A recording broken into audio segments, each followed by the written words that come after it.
Investigación, procuración de justicia ambiental y urbana, construcción de soluciones desde la academia, el gobierno, las empresas y la sociedad civil. La Procuraduría Ambiental y del Ordenamiento Territorial del Distrito Federal y el Instituto Mexicano de la Radio presentan Territorio Ambiental, pasión por el medio ambiente. En los bosques y en las selvas del mundo, pero también en el medio ambiente construido como son las ciudades, los árboles son un elemento esencial para sostener la vida.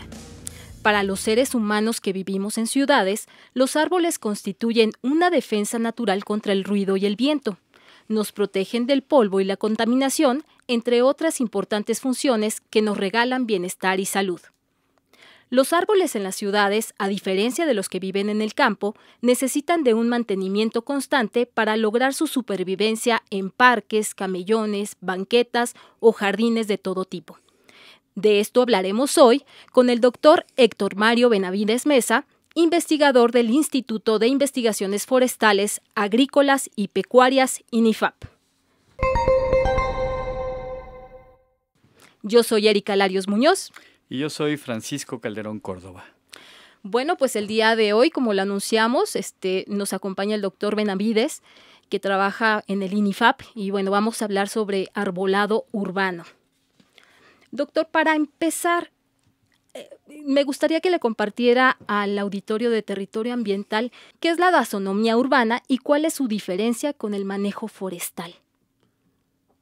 Bueno, la pregunta es muy interesante porque en realidad la dasonomía es la disciplina o el área del conocimiento de los recursos forestales. Dasonomía es una palabra de origen griego que significa dasos, bosque, nomos, estudio o ley, y por extensión tratado, ¿no? Entonces estamos hablando de esta disciplina que se relaciona con el estudio de los recursos forestales. Sin embargo, desde hace unos 30, 40 años, un investigador de la Universidad de Toronto en Canadá creó el término de dasonomía urbana, urban forestry.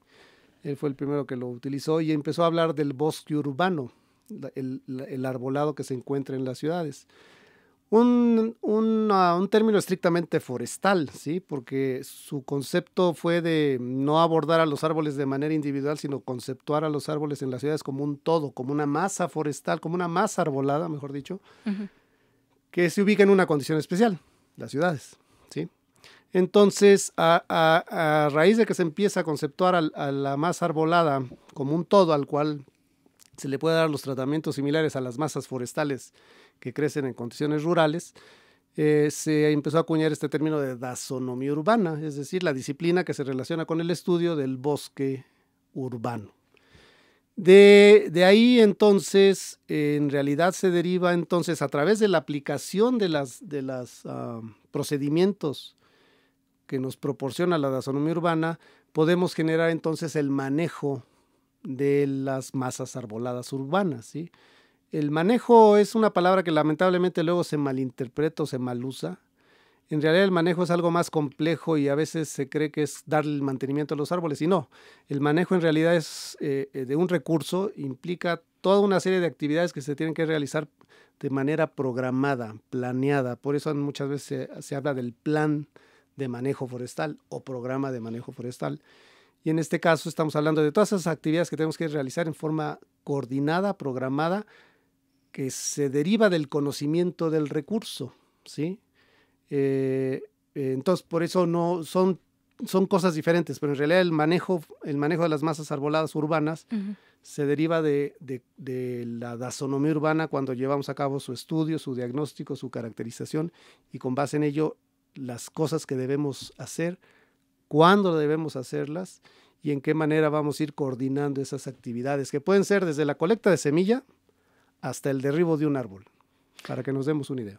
Doctor, evidentemente en las ciudades los árboles están expuestos a la contaminación del aire, a la misma contaminación o muchas veces escasez de agua, al ruido que los estresa, por ejemplo, y esto va afectando pues las condiciones, digamos, fitosanitarias de los árboles, los debilita. ¿Cuál es la condición general del arbolado de la Ciudad de México concretamente? Bueno, en el caso de la Ciudad de México, y yo creo que de las ciudades de México podría pluralizar, tenemos un grave problema que es un estrés ambiental que cada vez se está recrudeciendo más y creo que parte de ello se debe sin duda al famoso calentamiento global, ¿sí? Nuestros veranos o nuestras temporadas cálidas se han vuelto más cálidas y se han vuelto más secas, ¿sí? Entonces, eso ha incrementado el estrés hídrico, generalmente es la falta de agua, el primer estrés que sobrellevan los árboles.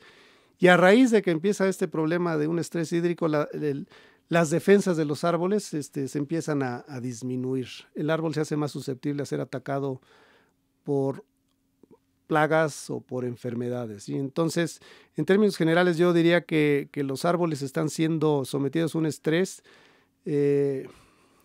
muchas veces derivado también de la falta de planeación, de la falta de manejo, en donde hemos plantado especies que no son las apropiadas al sitio, hemos plantado árboles en lugares que no son los adecuados para esa especie. Es un ejemplo clásico el famoso hule en una banqueta de 2 metros de ancho y una cepita de 80 centímetros, ¿sí? Pues sí, el árbol hace lo que tiene que hacer, crecer, y el hule crece a las dimensiones que crece, pero entonces esa situación de estar en un lugar equivocado, no por culpa del árbol, sino por quien lo plantó, lo empieza a llevar a una situación de estrés, de debilitamiento, que finalmente con el tiempo el árbol pierde vigor y muere, ¿sí? A ello yo añadiría ahora esta situación de plagas y enfermedades que está afectando a los árboles de una manera más frecuente, y particularmente en este caso, por ejemplo, el muérdago en nuestras ciudades, particularmente en la Ciudad de México. El muérdago es un problema muy severo que está afectando. No tenemos datos concretos en este momento, pero podría yo fácilmente decir que del 40 al 50% de los árboles de la Ciudad de México tienen muérdago, el cual, si no se controla, va a ir avanzando y avanzando y va incluso a llevar a la muerte a nuestros árboles. ¿Es sobre algunas especies en específico o está afectando a todas las especies de árboles? Particularmente está afectando a fresno, trueno, que son las dos principales especies de la Ciudad de México. Entre el fresno y el otro ejemplo de falta de manejo, fresno y trueno conjuntan alrededor del 60% de los árboles de la Ciudad de México. Entonces hay un desbalance. En un programa de manejo adecuado tendremos que buscar un equilibrio entre especies para evitar lo que está pasando, por ejemplo, ahorita con el fresno, que es, al haber muchos, a una plaga se le facilita propagarse, claro, porque su hospedero está muy cerca, ¿sí? Situación similar nos pasó con el famoso eucalipto, que llegó una plaga, la conchuela, y pues en lugares como el Bosque de Aragón, la segunda sección, en varias partes del Bosque de Chapultepec, al haber tantos eucaliptos, por falta de manejo, fácilmente se propagó. Doctor, para quienes habitamos o transitamos por la Ciudad de México, podemos ver que hay delegaciones con un alto porcentaje de árboles. Sin embargo, también existen demarcaciones con un índice muy por debajo de lo que recomienda la Organización Mundial de la Salud. ¿Cuáles son las razones de esta marcada diferencia? Bueno, aquí es interesante que distingamos dos puntos muy importantes. Uno es el índice de metros cuadrados de áreas verdes, que lamentablemente sí estamos muy por debajo de lo que recomiendan las normas o los estándares internacionales. Y el otro es el número de árboles, que ahí hablaríamos de los árboles que están en las calles, ¿sí? El arbolado de alineación. No tenemos inventarios en la Ciudad de México, no sabemos cuántos árboles hay con exactitud. Sí tenemos datos de la superficie ocupada en metros cuadrados de áreas verdes, ¿sí? Sí. Entonces, en ese sentido, su pregunta es correcta en cuanto a que Miguel Hidalgo es de nuestras delegaciones la que tiene la mayor superficie de metros cuadrados de área verde por habitante, y el último dato, si mal no recuerdo, andaba en en 12, 19 metros por ahí. Y el caso contrario, lamentablemente, la delegación Iztapalapa, que no llegaba ni al metro cuadrado, ¿sí? No obstante, y el Cerro de la Estrella, pero es que hay muchos habitantes en Iztapalapa. Claro. Entonces, obviamente no se compensa. Las razones yo creo que estriban más bien en una cuestión de falta de planeación urbana, en donde el desorden territorial, el desorden en el crecimiento territorial ocasionó que en un cierto momento no dejáramos áreas destinadas a áreas verdes. La Ciudad de México empezó muy bien, y yo estoy hablando de la Ciudad de México en tiempos de la colonia, ¿sí? En el tiempo de la colonia, la Ciudad de México pues presentaba jardines, plazas, parques, pero incluso los atrios de las iglesias que contribuían a esa superficie verde. Así es. Pero la ciudad empezó a crecer, y en un momento dado se le dio preferencia al crecimiento gris, al crecimiento urbano, sobre el crecimiento verde, y perdimos esa proporción adecuada que pues, los especialistas en planeación urbana hablan de un número mágico que sería el 50-50, lo cual obviamente 50% de superficie verde contra superficie gris, pues obviamente sería bellísimo, pero tal vez imposible de alcanzar porque encarecería los servicios urbanos de una manera. Pero la superficie verde que debe tener cada ciudad está en función de las condiciones ambientales, de la densidad de población, de las condiciones, particularmente del clima, para definir entonces la superficie adecuada. Pero ejemplos nos sobran, como Toronto con más de 40 metros cuadrados por habitante, Berlín también con más de 40 metros cuadrados por habitante, y nuestra ciudad, que es muy disparejo esa proporción. El otro aspecto que deberíamos de valorar, y no lo hemos terminado de hacer, es la superficie que aporta la copa de los árboles en las calles, que también es superficie verde, aunque en una situación muy particular, ¿sí? Es los árboles que están en nuestra calle, pero sus copas aportan una superficie verde, claro, que sería muy importante poderla generar y determinar, sí, porque indudablemente nos ayudaría a valorar de una mejor manera, al arbolado que está en la calle, que muchas veces lo despreciamos y decimos, bueno, pues está levantando la banqueta y tira basura y no sé qué. Pues sí, pero ¿cuánto te está aportando como área verde que redunda en cambio del ambiente, mejoramiento del ambiente, hábitat a la fauna, reducción de contaminación, reducción de polvo, reducción de ruido, aumento de la humedad en el ambiente, etcétera? Les recordamos que estamos hablando con el doctor Héctor Benavides Mesa, quien es investigador del Instituto de Investigaciones Forestales, Agrícolas y Pecuarias, INIFAP. Doctor Benavides, hay quienes suponen que entre mayor diversidad de árboles existan, de especies, hablando de especies de árboles existen en una ciudad, pues problemas, por ejemplo, como esta epidemia, si se permite el término, de muérdago o de otras plagas que padecen nuestros árboles, serían mucho menores y aportarían más a la diversidad biológica en una ciudad. Pero bueno, no sé cuáles sean las especies que estarían recomendadas para tener en la Ciudad de México, desde luego tomando en cuenta todos estos criterios del tamaño de raíces, tamaño de fronda, el crecimiento del árbol, para el lugar donde se siembren. ¿Cuáles serían las especies, doctor? Bueno, en ese sentido, digamos que nosotros en la Ciudad de México tenemos condiciones verdaderamente adecuadas. Solamente para que se den una idea, en los inventarios que hemos hecho en diversas áreas de la Ciudad de México, tenemos registradas ya alrededor de 160 y tantas especies diferentes de árboles y arbustos en la Ciudad de México, de las cuales fresno y trueno son las más numerosas, ¿sí? Entonces existen muchas opciones de especies que debemos de seleccionar de acuerdo al sitio en donde queremos plantar. Hay especies que no podemos poner en la Ciudad de México porque vienen de hábitats más fríos, y entonces, por ejemplo, si queremos traer especies de Noruega o de Canadá o incluso del este de los Estados Unidos, pues probablemente no se van a desarrollar adecuadamente tal y como las vimos allá. ¿Por qué? Porque están fuera de hábitat. El lugar es más caliente, el lugar es más cálido, requieren frío, muchas especies requieren frío en el invierno para romper la latencia y volver a empezar a crecer. Otras especies requieren mucha agua, que no lo podemos proporcionar en la Ciudad de México en términos generales. Otras especies requieren de climas más cálidos porque una pequeña heladita y pues la pobre ya no va a continuar, etcétera. Sin embargo, las condiciones de la Ciudad de México son tan templadas, digamos, ni tan frías ni tan calientes, que nos permite utilizar un gran número de especies. Sería muy difícil ahorita poder aventurar cuáles son las más adecuadas, pero podemos fácilmente tener 60, 80 especies sin ningún problema, aunque otra vez en el manejo del bosque urbano se recomienda que una especie en particular no rebase más allá del 3 al 5% de la población del bosque urbano.